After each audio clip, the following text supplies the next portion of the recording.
Good afternoon, everyone. Thank you very much for joining us for this virtual town hall with Senator Ron Wyden. Before we begin the town hall, we do want to pause for just a moment and have a moment of silence to show solidarity with the people of Ukraine and the victims and the lives that have been lost. So please join me now.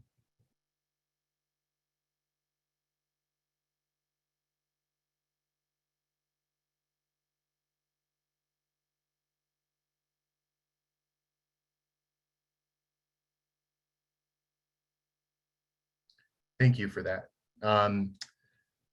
To get us started, this is a very exciting day. We have our fantastic OLCV youth intern, who is also a Tigard City Councilor, Oishiki Nag, to kick us off and get us started. Oishiki, thank you for joining. Yeah, thank you. Hello, everyone, and thank you for coming. My name is Oishiki Nag, she, her pronouns, and I was appointed as Tigard's Youth City Councilor. I have the opportunity to advocate for our peers for city issues. Today, I have the honor of introducing our moderator and special guest. But first, I want to begin with a land acknowledgement. The Oregon League of Conservation Voters works to protect people in places on the ancestral lands of the indigenous communities who built homes, economies, and trading routes across the land we now call Oregon. We would like to honor and acknowledge Oregon's 9 federally recognized tribes who have stewarded these lands since time immemorial. The Klamath tribe of the Southern Oregon Plateau, the Burns Paiute of the High Desert East, the Coquille of Southern Oregon's coastal forests, the the Confederated Tribes of Grand Ronde in the Northern Coast Range, the Cow Creek Band of Umpqua in the Southern Oregon foothills, the Confederated Tribes of Umatilla in the Blue Mountains, the Confederated Tribes of Siletz in Oregon's northern rainforests, the Confederated Tribes of Coos, Lower Umpqua, and Siuslaw on the wind-blown southern coast, and the Confederated Tribes of Warm Springs on the sunny eastern slopes of the Oregon Cascades. And we would like to recognize all the other Indigenous communities who have not been federally recognized. Oregon was built on broken treaties. The lasting effects of federal and state policies, both past and present, have put Native Americans at a disadvantage for hundreds of years. It is on all of us, whether we are descendants of colonizers or inhabitants of stolen land, to re-educate ourselves and each other. Together, we have the responsibility to push past recognition and demand land repartition and reparations to sovereign tribal nations and Indigenous people across the state. OLCV aims to work in partnership with tribes to further the endeavor of land repartition and reparation. I wanted to start off by introducing Mayor Lacey Beatty. A fun fact about her is that she used to coach women's lacrosse team at George Fox University for 6 years. Lacey Beatty served on the Beaverton City Council from 2014 to 2020 when she was elected mayor of Beaverton. As mayor, she is committed to taking action on climate and boosting youth participation in local government. She followed through on those promises immediately by establishing the Mayor's Youth Advisory Board and the Beaverton Climate Action Task Force. We're excited to have the Beaverton's first woman mayor here to moderate our town hall. Welcome, Mayor Beatty.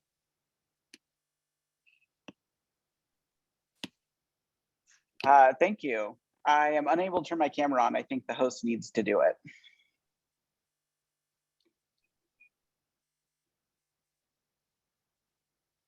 Awesome.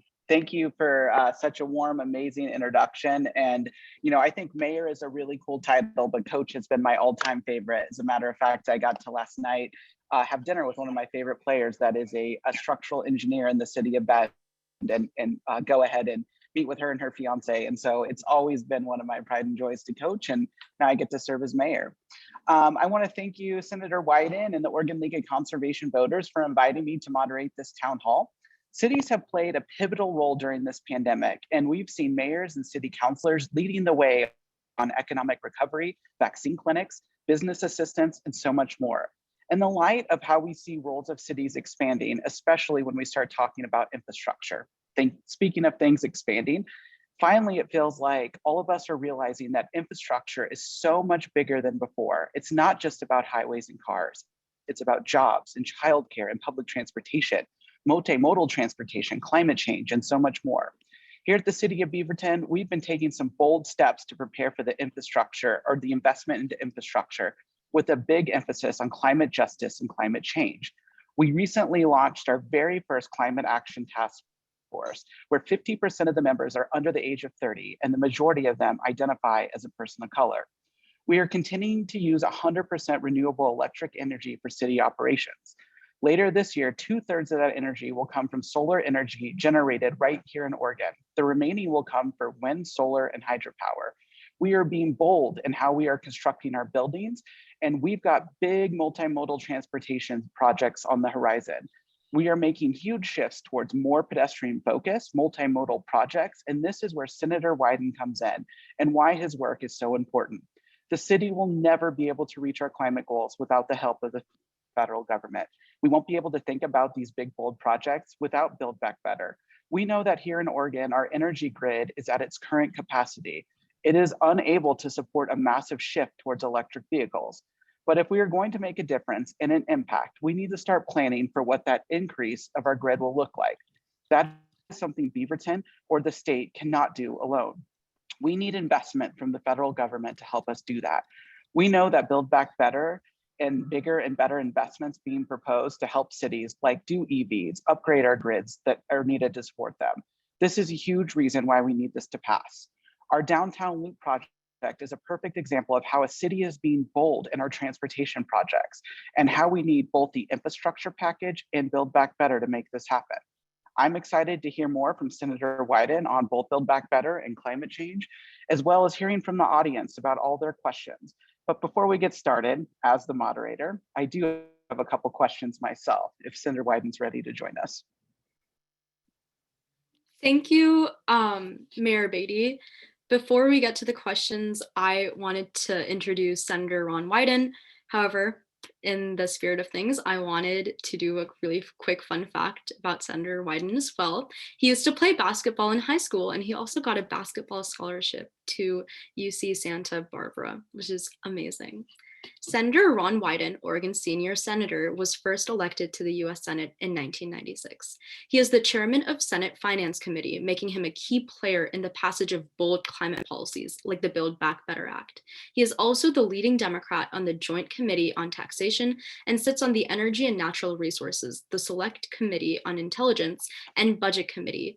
We are very excited to have him here with us. Welcome, Senator Wyden. Oh, thanks so much. And this is going to be a terrific program. When you're with Mayor Beatty, I always like to say you're running with the right crowd, and to have particularly student leaders is just so incredibly important. Mayor and guests, I just want to offer up one thought, and then we'll go right to the question that the mayor asked about with respect to the bipartisan infrastructure bill. The backdrop here is the urgency of the climate crisis. And I'm of the view that the sand is just pouring relentlessly out of the climate hourglass. And we're just going to have to speed up and accelerate our efforts to deal with climate. And I just want to offer up, as we begin our discussion today, it seems to me that every single thing we talk about has got to come back to the urgency of reducing carbon emissions.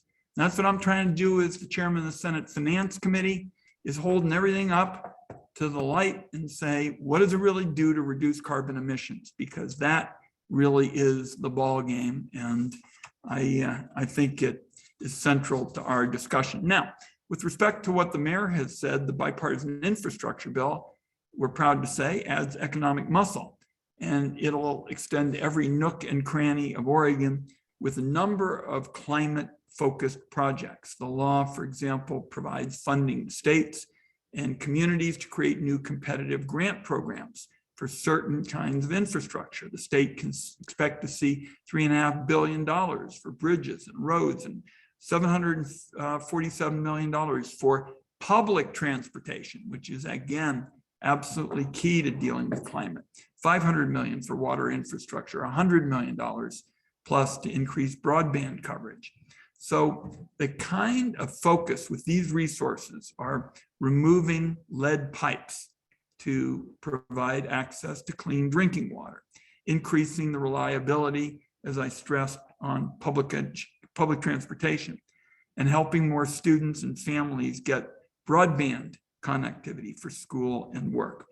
And these efforts are particularly going to serve those living in underserved communities. Now, there are a couple of projects that I think we definitely should focus on. The Reconnecting Communities Grant Program can support the kind of effort, for example, in Portland, the Rose Quarter Improvement Project that repairs the damage that was done to communities that were divided by the construction of the highway system. Also, local governments, as the mayor touched on, can tap into new grants, provide support for everything from funding for electric school buses that reduce kids' exposure to harmful emissions to projects that make the roads safer for everybody, especially, again, back to the climate focus, pedestrians and cyclists. So there's a guidebook to try to help everybody. The guidebook's available on build.gov, and we want everybody to know our staff is available to help all of you as you navigate this. Thank you, Senator Wyden. That was a great overview about what's in the package, which is really important for local governments, all of those things that you're talking about. And thank you for giving some examples here in the Northwest, how we're going to use it. What's missing from the package? What do we need to do better on? Well, I think we know that transportation is the leading contributor to carbon emissions. And a climate plan that doesn't address transportation really isn't a climate plan at all. So what's coming next is we're proceeding to go through the next sort of iteration of Build Back Better. And I'm focused on trying to get climate and EJ elements into a new package. That means accelerating the shift to electric transportation options as much as possible by reforming the electric vehicle tax credit to increase access for low-income folks and expanding it to push electrification of medium and heavy-duty vehicles. Right now, the package eliminates manufacturer limits, allowing all EV models to qualify for the incentives, including a used EV. It also allows consumers to access the full value of the credits at the time of purchase. So that makes it easier for working families and people to switch. It helps medium and heavy duty EVs, including allowing access for local governments, as I touched on, to make the switch for local government fleets, including school buses. And all told, these provisions help EVs to as much as 50% market share by 2030. Then I want to touch on what we did in the Finance Committee, and then we'll wrap it up. Right now, there are 44 separate tax breaks in the federal tax rolls, and most of them are legacies to yesteryear, fossil fuel kinds of breaks and breaks for powerful special interests. So what I decided when I became chairman of the Finance Committee is I was going to throw all 44 of them in the garbage can, and then I'd light a fire under them to make sure they couldn't come back. And instead of the 44, we're going to have 3. One for clean energy, one for clean transportation, and one for energy efficiency. And then we say, which would mean we would have a very different lodestar for the whole federal energy policy area. And that is, the more you reduce carbon emissions, the bigger your tax savings. Let me repeat that. The more you reduce carbon emissions, the bigger your tax savings.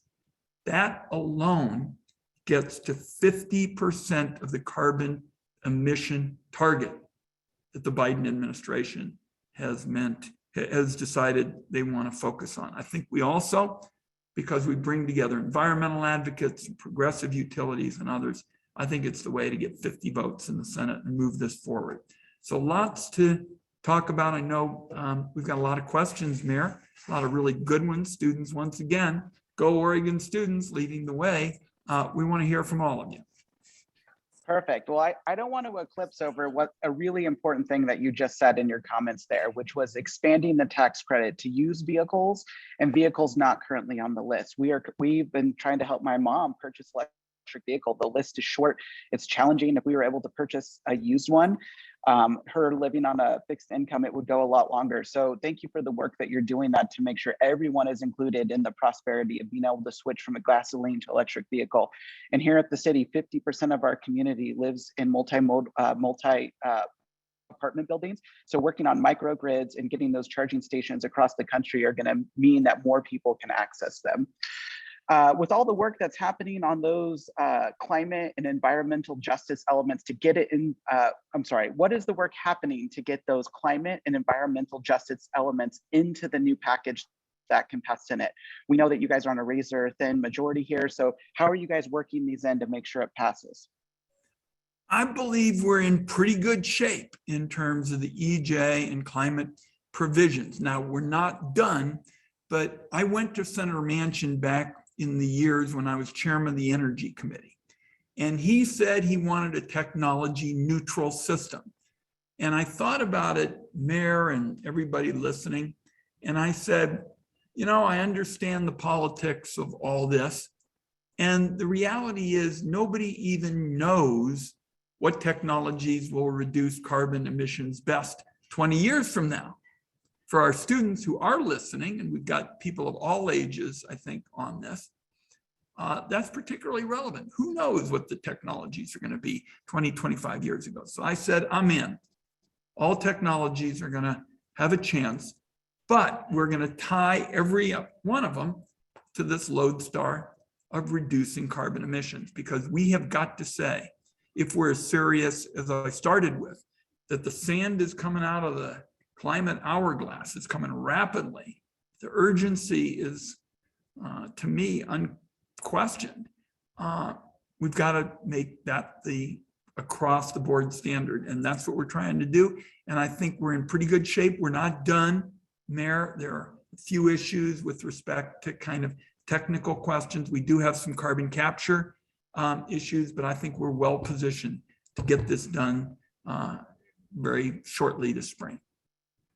Well, good news is mayors across the country see climate change as not a partisan issue. So we are ready at your beck and call to jump in and help advocate. I know I talked to Republican mayors across the country.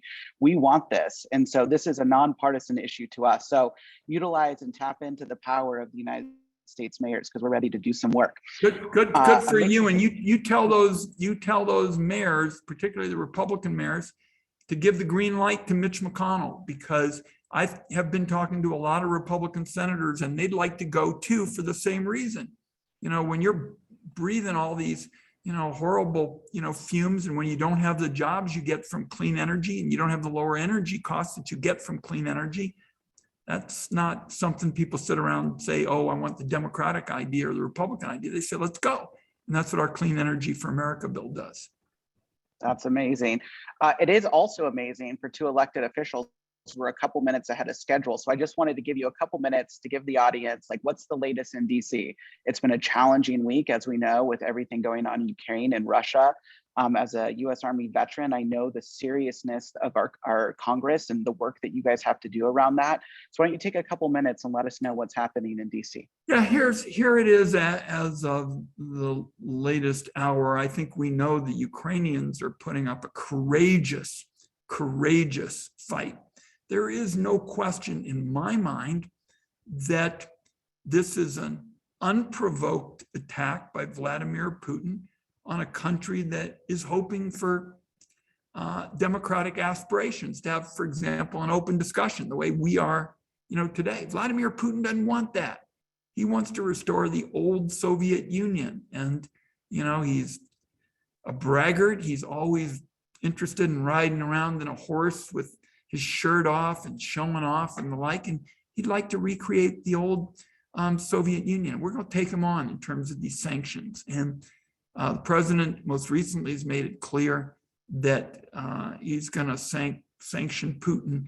Personally, I've been saying you can't get the sanctions up, high enough as far as I'm concerned. And I think our allies want to dig in as well. And what is striking about this is an old school-like attack, with munitions and arms and tanks and the like, happening in an era of very new technology. I was reading today, somebody said, we know more about what's going on in Ukraine in like 24 hours than we did in days and days of the Iraq conflict. So this is a high stakes time, and I believe that the Senate is going to stand united in terms of upping the economic sanctions. It looks like the European Union, is, and as far as I'm concerned, the globe should make as strong.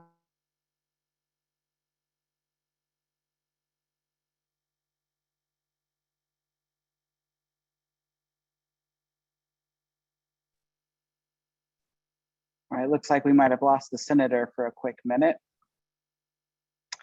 Technology is peak in 2022, so no worries. I'm sitting in a hotel lobby, so I came down early to check on it. Can you I guys can see him in the background. I can We see can hear you. you Can now, you guys Senator. hear? Okay. Yep. Tell them where you are. I'm at Mount Hood.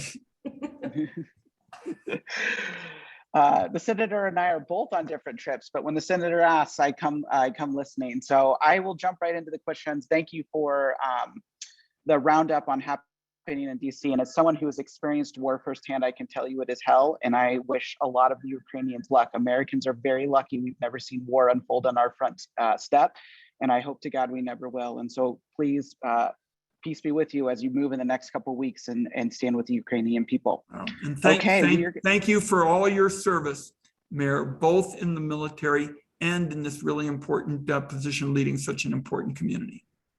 Thank you. Well, we're going to give our youth intern the first question today, since she has been with us the whole day, and I know she's got a great one. So Ms. Nog, go ahead and jump right in. Thank you.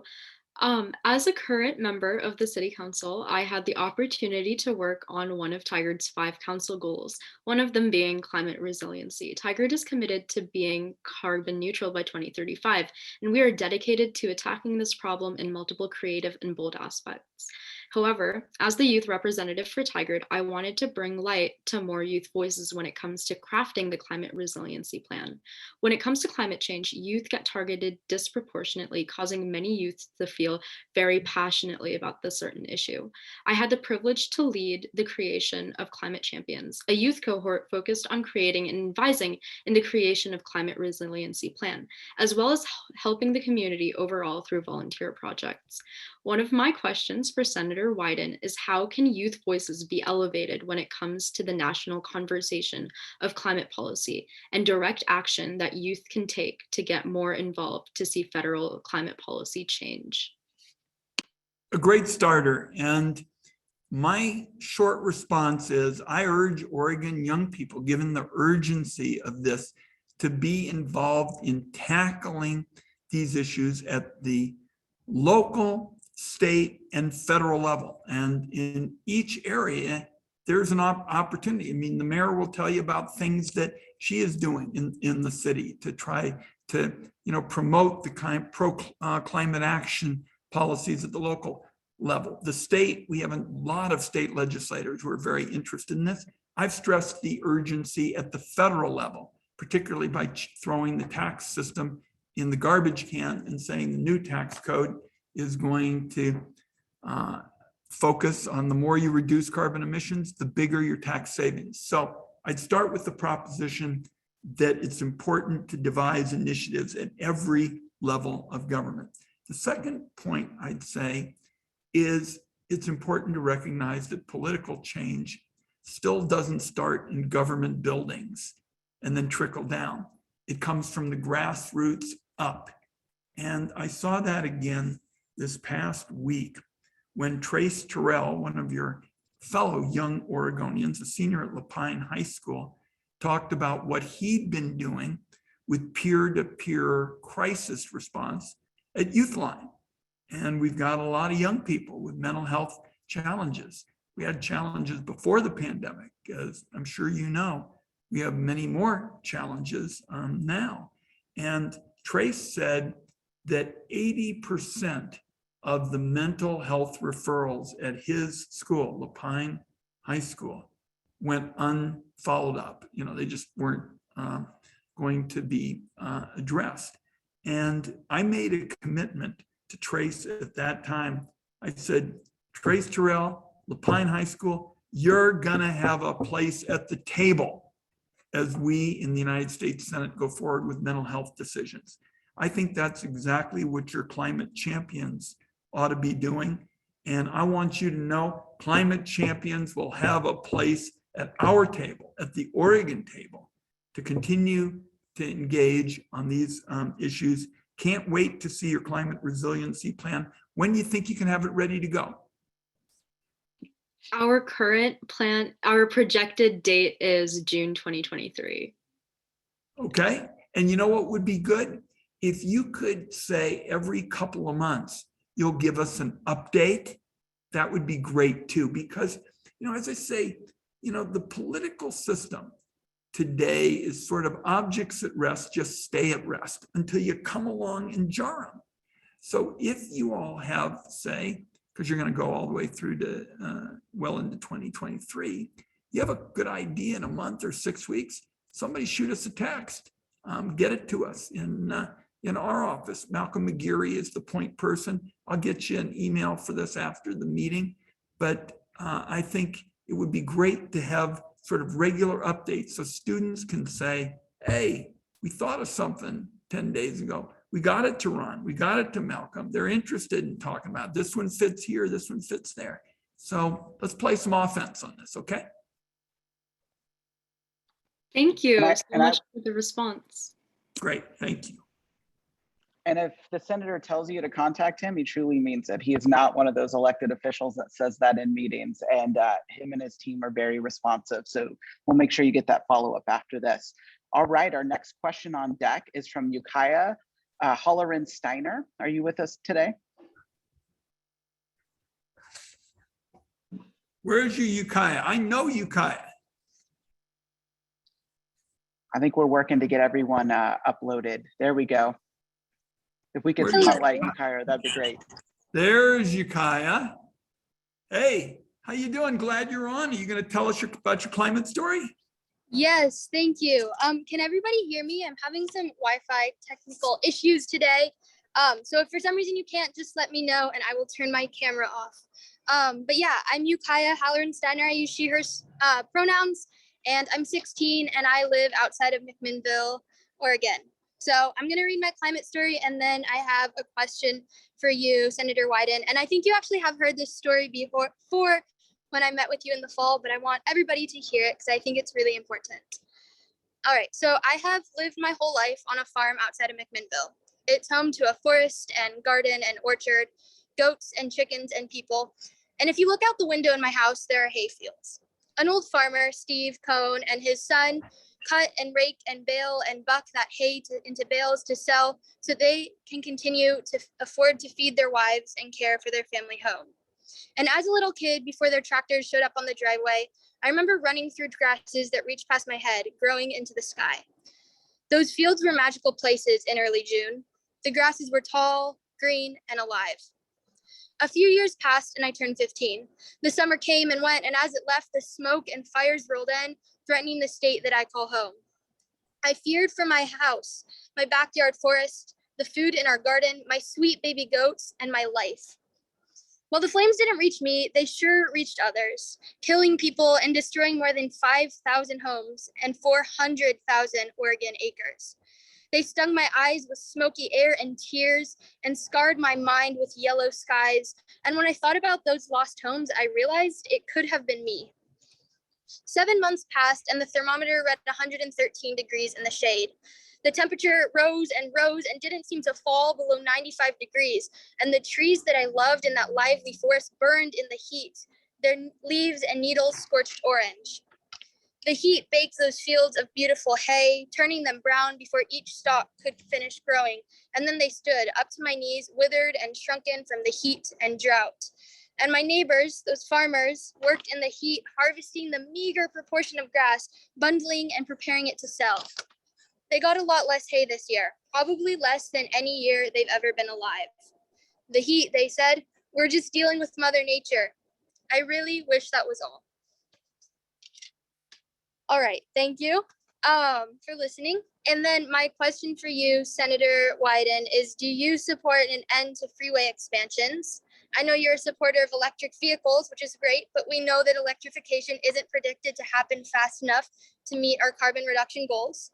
So given that info, how will you invest in other modes of transportation that reduce vehicle miles traveled? Ukiah, I'm so glad that everybody got to hear your story because I thought it was so powerful the first time. And the power of it is certainly not diminished by hearing it again. It's such a wake-up call. And just a quick comment with respect to the fires, and then we'll go right to the transportation piece. These are not your grandfather's fires. They're bigger, they're hotter, they're more powerful, and they are driven by the heat and the carbon emissions.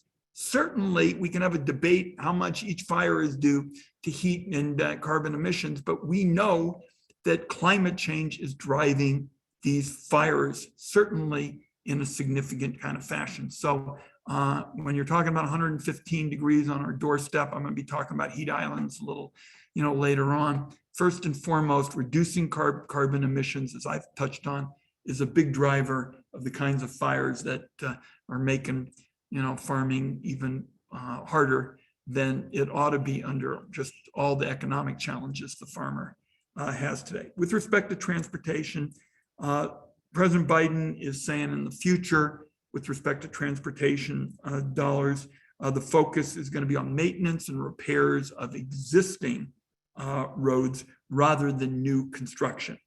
Certainly, that is a step in the right direction. If you're saying signal, we're going to be focused on something other, new construction. Under the bipartisan infrastructure law, as I touched on, there's going to be $747 million to expand and improve public transit options across the state. That clearly is another winner that moves us. Again, each one of these things alone isn't going to do it, but public transportation, I'm a huge supporter of public transportation, and I think it's another step in the right direction. Also, buses and ferries that have zero emission or low carbon vehicles with a priority to low income rural and tribal communities. That too is a step in the right direction, and you noted that as well. You mentioned public transit, making it kind of a normal kind of approach for Oregonians getting from point A to point B is something that we have got to push harder in the future. I think certainly with my plan, to put the focus on reducing carbon, emissions, the private sector, whatever it's going to be, that's going to be tied to financial wins for reducing carbon emissions, and that's going to be good. Finally, expanding the routes and increasing the frequency of the routes serving public transportation is a really important way to reduce dependence on personal vehicles. I favor that, and let's just keep the pressure on, because the ball game is the transportation sector. And I think before you came on, the mayor and I were talking about, you want to reduce carbon emissions, you can't let the transportation sector take a pass. And so in my tax bill, we have one version for electric vehicles. That's going to be good. Then we have another version for all the other transportation sources. And hooray for Ukiah pointing out the challenge with freeways. It starts at the top. And I think the president saying, I'm going to focus on maintaining what we got built rather than building new ones is a good step in the right direction. Yes, thank you. Thank you for that answer, and thank you for being here today. Your story will be even better when I hear it the third time. I can't wait. Take care. Thank you for that great question. I also just want to chime in that it's not solely the federal government's job to help us reach these goals as well. Local governments, our TriMet, we have a big role in reducing cars on the road, but we need to work in partnership to make sure we get last mile busing into our community. We live in a part of the country that is rain and horrible weather a lot of the year. We need to make sure that it's convenient and easy to use. And that's what we've been trying to advocate at the city, is making sure we get busing all the way into our communities, because we have a max line that runs east and west, but our population lives north and south. And so there's a lot of work to do together in this area. Awesome. We have our next question from Joseph Vale. Are you with us? Yes, I'm here. All right, jump right. Yeah, thank you, Mayor, and thank you, Senator, for being here. And yeah, your focus on the climate emergency, so important. My name is Joseph Vale, he, him pronouns. I live in Southern Oregon, so the story about the fire really resonates with me. I've actually been working on forest and fire issues in the region for a couple of decades. But my question is about the federal infrastructure bill that recently provided $5 billion to restore forests and mitigate risk of fire to communities, which is great. And wisely, that bill included language in it to protect our older forests. And it makes a lot of sense. We know those old trees and the old forests are more resilient to fire, all things being equal. And cutting them down only makes fires more severe, because what you get is a lot of regrowth and brush and second growth forests that are more flammable. And we also know that old growth is a natural solution to the climate change we're seeing, because those big old trees store billions of tons of carbon in them. So it's one of the ways that Oregon can contribute to climate solutions. So my question to you is, why can't we simply make it the policy of public land management agencies to protect our old trees as a natural solution to climate change? Well, first of all, Joseph, you're being way too logical for the federal government. What I have tried to do in every single bill that goes forward, we would make that a bedrock kind of principle, protecting Oregon's iconic forests, old growth. You probably know I pressed the Forest Service and the Interior Secretaries recently to follow closely the intent of the bipartisan infrastructure law to protect old growth forests and protect other carbon-rich mature forests in Oregon and nationwide. I mean, if you don't recognize the climate value of mature and old growth forests, you're really missing an extraordinary opportunity. Oregon's older forests not just store carbon, but they have extensive root systems that can slow and filter rain, prevent erosion, help reduce the risk of flooding in watersheds across the country. So this is about increasing the tools in the toolbox for fighting devastating wildfire situations. Thinning and prescribed fire have a proven track record of reducing wildfire risk. And by the way, it's an approach that Native tribes have been using for centuries. So in every bill I am part of, we're going to use those techniques. They're science-based. The impacted communities can help us take the lead. And as far as I'm concerned, Joseph is being too logical for some parts of government, but I'm with it all the way. And fortunately, as a result of the bipartisan infrastructure bill, again, such as Ukiah's point earlier, we're finally getting some action in the right direction. Thank you so much, Senator. Thank you. And I would also remind everyone, if Old Grove Trees is a side hustle of yours, to make sure that you're emailing your mayor and city council and asking them what their local tree policy is, because while Senator Wyden is fiercely working to protect our federally owned spaces, we have a local control state. So cities in their own jurisdiction set their own policy. And we know that is a huge contributor to heat domes and what we're experiencing. So make sure, on top of coming in and asking the senator, every single one of you on this call, email your local mayor and ask them what their policy is on removing old growth trees in their own community. All right, next question is from Jane Stackhouse.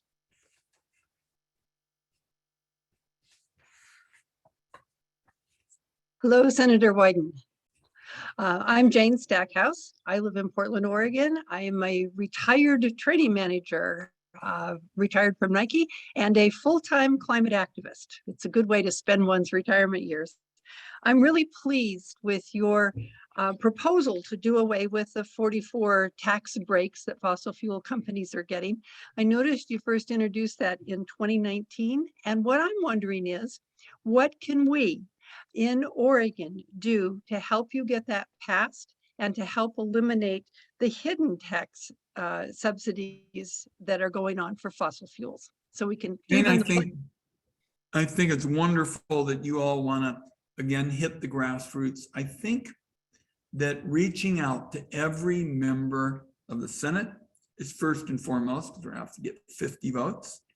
I think it wouldn't hurt for those that have friends and neighbors, in other areas, make sure people understand how important this is. Look, here's the way it used to work. It used to work that somebody who was really important would go up to their local senator over the years and say, hey, Joe, hey, Mary, give me a tax break in the federal tax code for such and such and such and such. And usually the tax breaks they wanted were the fossil fuels, because that really was, for a different kind of time. And Jane or Mary, the senator, would say, you got it, friend. And they put them in. These things were given out like lollipops, and they were given out to the biggest and most powerful interests. So when I became chairman of the finance committee, I said, I'm gonna throw them all in the garbage can.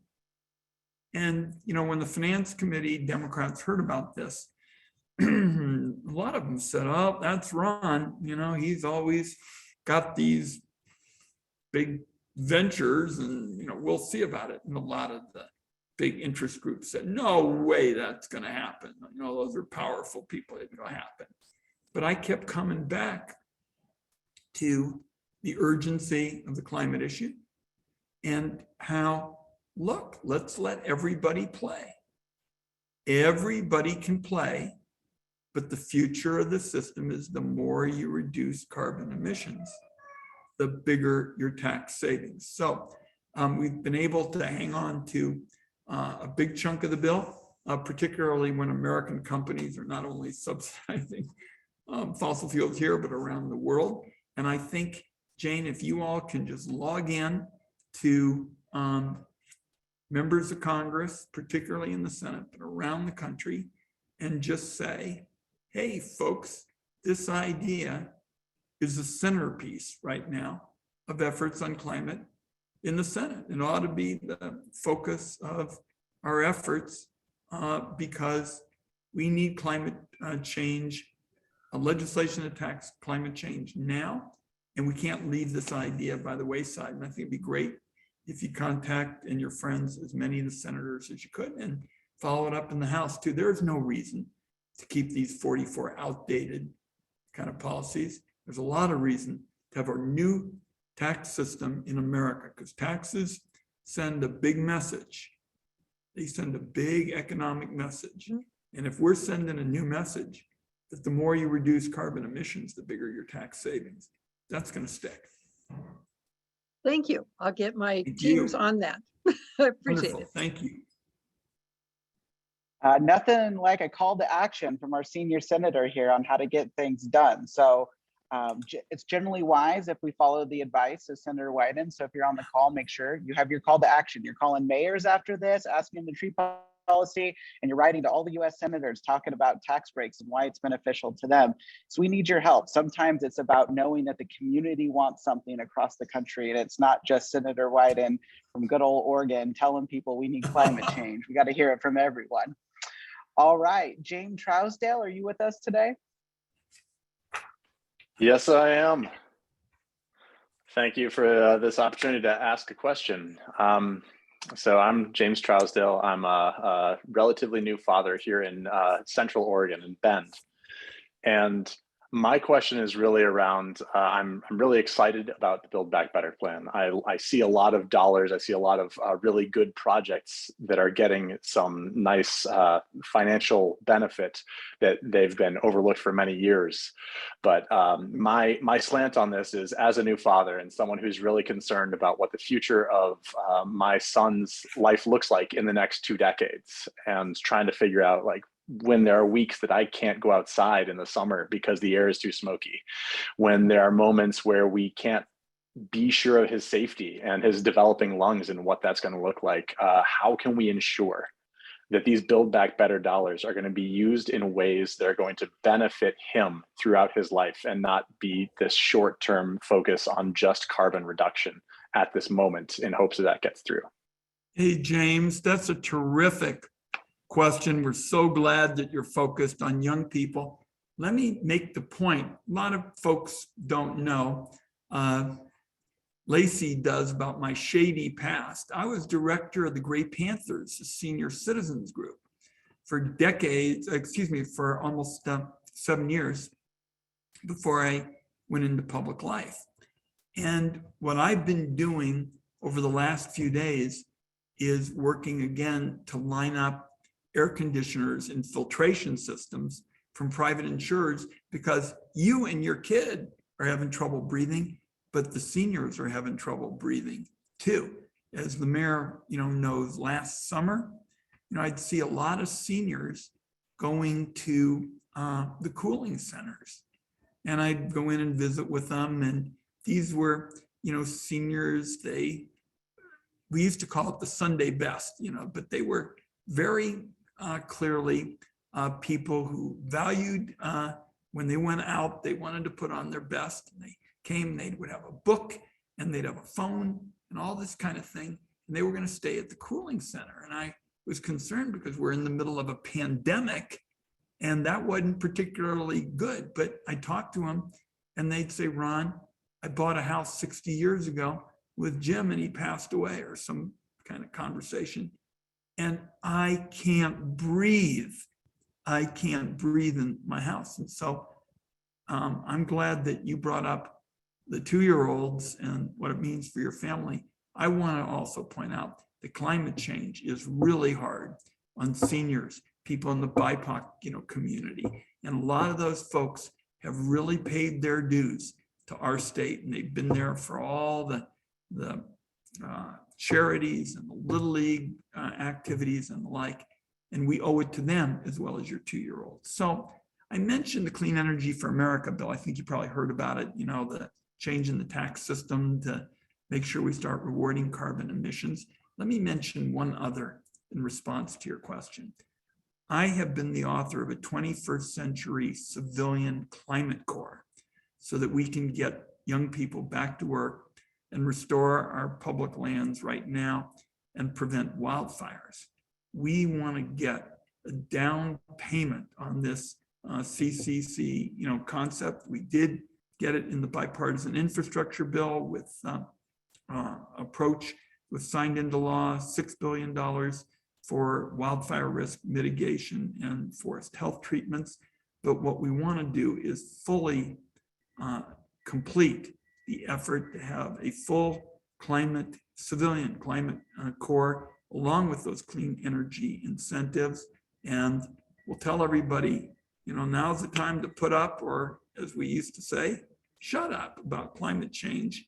We want to put up, and in addition to Clean Energy for America, I want us to have a civilian climate corps, program. The Clean Energy for America legislation addresses well over 50% of the carbon emission reductions in Build Back Better, and that's what the president is targeting. Let's get a civilian climate corps as well. And we'll have an alliance between the 2-year-olds and the seniors to get serious about this. Well, thank you for that. Thank you. Thank you, James. The senator and I are both parents, and sometimes as politicians, you don't get to say, I'm trying to do the work for our children, our own children. But when you look across the room at them, it drives you every single day to make sure that the work they're doing we're doing betters their future. So congratulations. It gets better after 2, but only a little bit. So thank you for joining us today. All right, our next question is from Gary Lehman.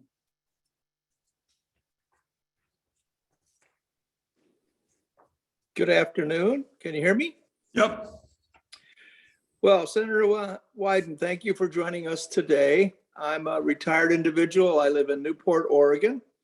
One of the activities that I do in my retirement is I drive up and down Highway 101, and I look for level 3 EV chargers for my EV car. And unfortunately, I don't find very many. And I keep reading that there's going to be more and more EVs. And unless we get more and more EV chargers, we're not going to be able to go very far. So here's my question.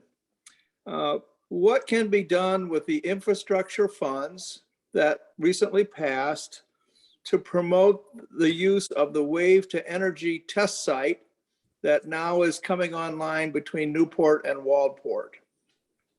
Gary, we're going to be pushing more EV chargers as well before this all wraps up. And to go to your question, wave energy is a key part of the strategy. Oregon has led the way.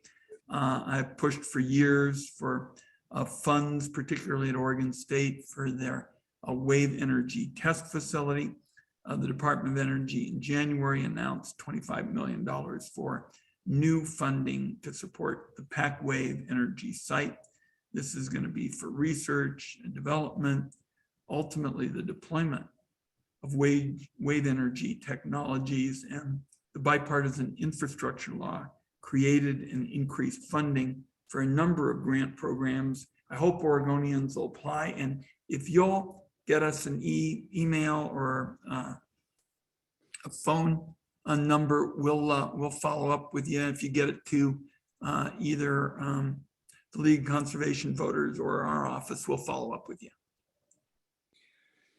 Well, thank you very much. One thing we know living on the coast, that we watch the waves every day, and we know that there's a lot of power expressed in those waves, and we want to see them utilized to create clean energy. So thank you very much. Good for what you're doing on the coast. Thank you, Gary. I know I'm getting live text messages from CM Hall letting me know that your wife's on the city council. So we have your second call to order. We know who you're going to know to call to make sure that we could work on CV charging stations along the coastline. Look at that local You've got partnership. them. The coast Awesome. rocks. We know, not only does the coast rock, but my wife and I were married at Haystack in front of this, or in Canada, in front of Haystack. Awesome. Well, thank you for joining us. We do have one more question for us, but what I do want to appreciate about this is we have people from all over the state asking you questions, Senator Wyden, so that's pretty awesome. Good. Do we have Catherine with us? She's going to be our last question before we let you close this out. Catherine Biscoe, you're up.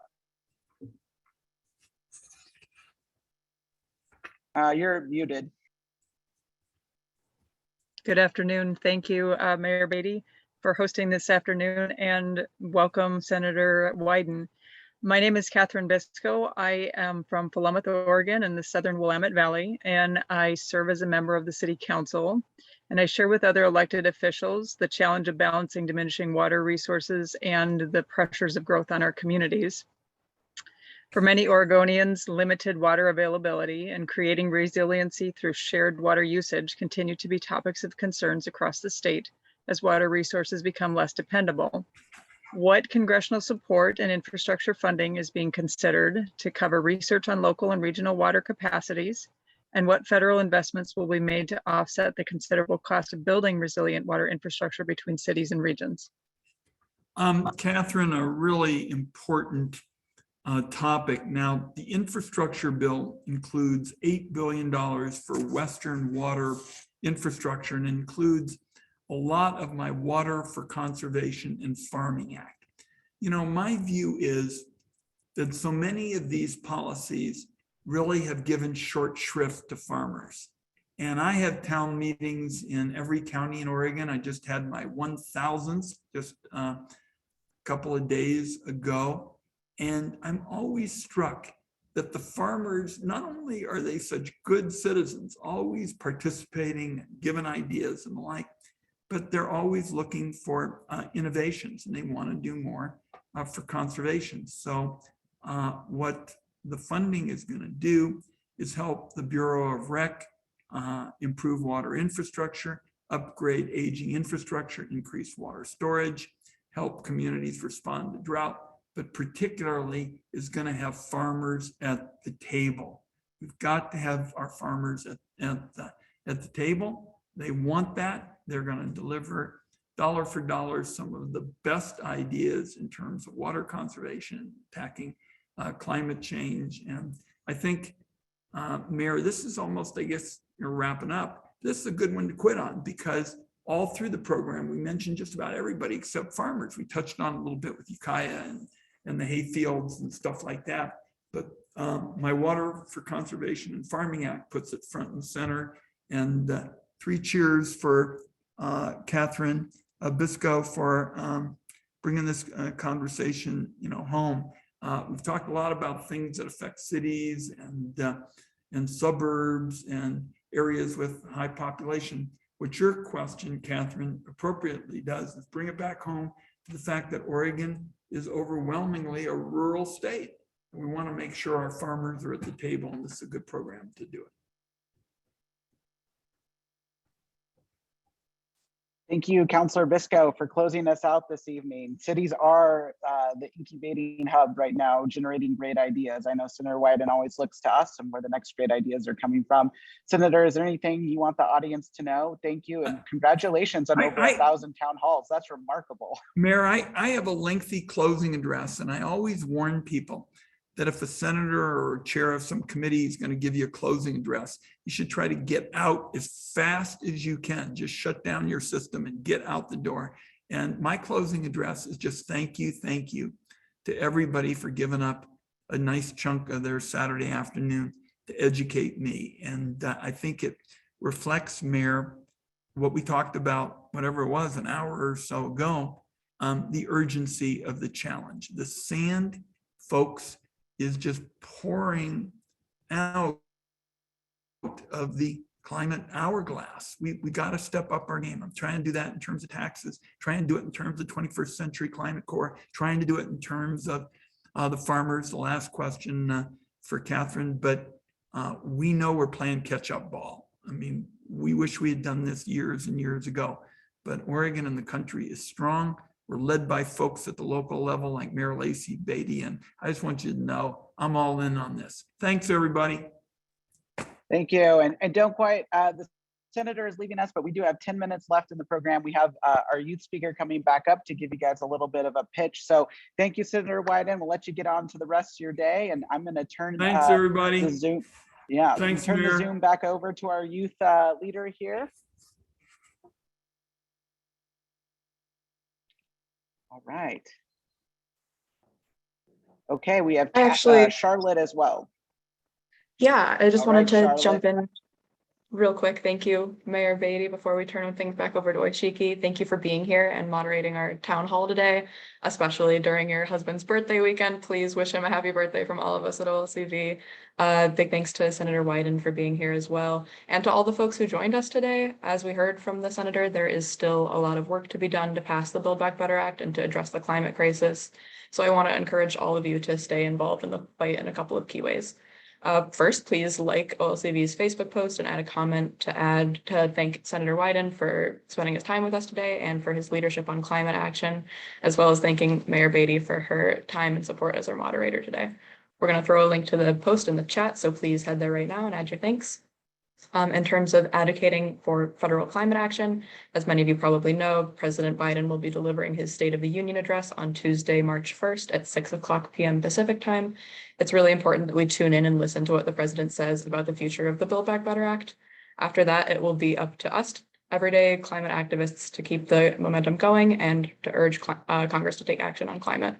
One great way to keep us moving in the right direction is by posting on your social media accounts during the State of the Union and tagging Senators Wyden and Merkley along with your congressperson and the president to let them know it's imperative that they work to pass bold, decisive climate policy this year.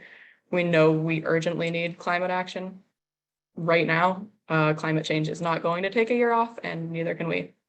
Another great way to keep that momentum up is by writing a letter to the editor, or LTE as we call it in the business, at your local newspaper or at the Oregonian, expressing your support for the Build Back Better Act.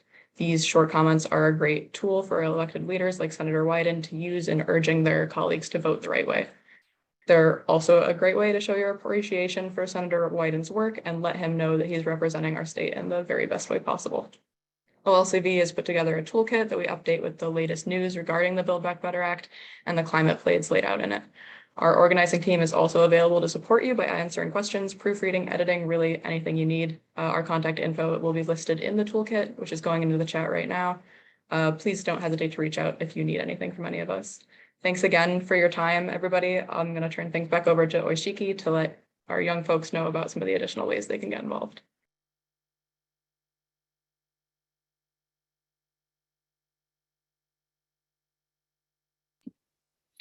Hi, I'm back. I want to emphasize the importance of youth engagement in the fight against the climate crisis. Our generation is being and will continue to be uniquely impacted by the actions of lawmakers take today. We want to make sure we're doing the most we can to ensure a better, greater, healthier, and more sustainable and equitable future. OLCV has a number of opportunities for young people to get involved.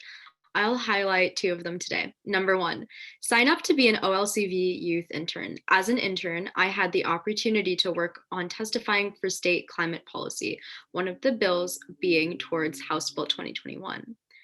Secondly, supporting pro-climate candidates for elected official is imperative. In order to pass pro-environment policy, we need pro-environment people in office. And to get those pro-environment people in office, we have to register to vote. Here's a shout out to any 16 or 17-year-olds watching this right now. Remember that you can pre-register to vote, so to continue staying engaged. You can register online at the link in the chat. Awesome. Thank you so much for that. Registering to vote is the most important fundamental American thing you can do. The first election I got to vote in, I was a young person in the early days of the Iraq War. I voted remotely. So make sure that your first voting story is one you remember. Make it a memory. Pre-register, get your friends to pre-register. Thank you so much for joining us today for this amazing town hall on a Saturday and tuning in. And we're going to let you go out and enjoy the rest of a sweet Oregon Saturday afternoon. Thank you, everyone.